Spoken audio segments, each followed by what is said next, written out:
Hello my friends, Liberty Garden, coming to you from the ranch, February 19th. The cows are over there. Once again, they're keeping their weight by raiding the barn. they went through a hay bale and a half that I put it out there last week. They went through it in about 2 days, and that's when it started getting real cold. And then they just broke into the barn through a side which had a couple of 2x4s in there, not very strong. They just pushed them out, and they serve themselves the rest of the time out of the round hay bales that I have in there. So more power to them. Smart cows. What concerned me a little bit more was the water source freezing over, and as you can see, this is frozen stiff. So I came out here today, and it was literally you can skate on this thing, no problems. The ice is about 3 inches thick. I couldn't break it with a shovel. I could barely break it with a shovel, with a spade. So I used my maul. It was right there. The wood splitting maul to break through the ice, and then I scooped it out with a square shovel. So now they now have about a 10-foot break in the ice for them to drink water. But as you can see, they're very calm over there, looking at me work without really much of a rush to get out here. So the question is, do cows need water in the spring if there's snow on the ground? I asked this question of Greg Judy because I follow his channel, and he was commenting something to that regard about keeping the water tanks frost free. So I asked him, how can cows drink water? Can cows hydrate with snow?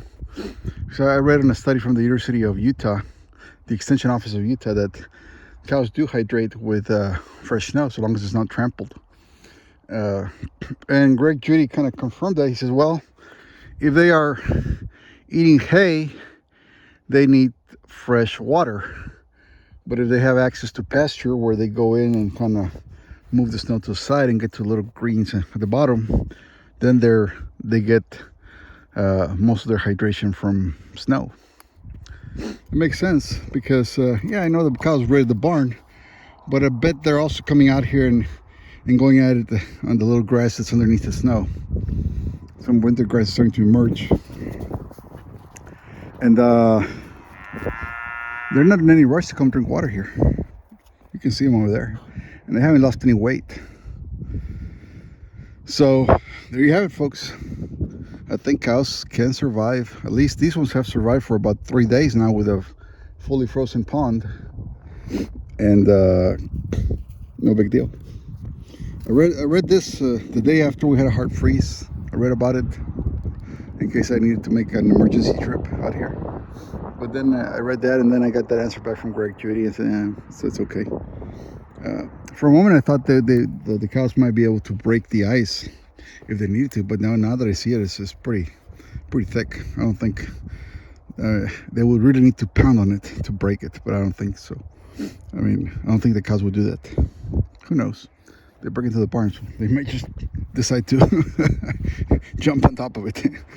But anyway, there it is. They have water now. The temperature's we're gonna have one more hard freeze tonight, and that may freeze over tonight. I'm gonna finish clearing all that ice from there. That may freeze, but after tonight, the weather's gonna go up in the 50s, and the next week it'll be up in the 60s and 50s. So all this is gonna melt very fast, and it'll be back to normal. And I think this is the last the polar vortex we're getting in Texas. That's it. Anyway, folks, thanks for watching. Until next time.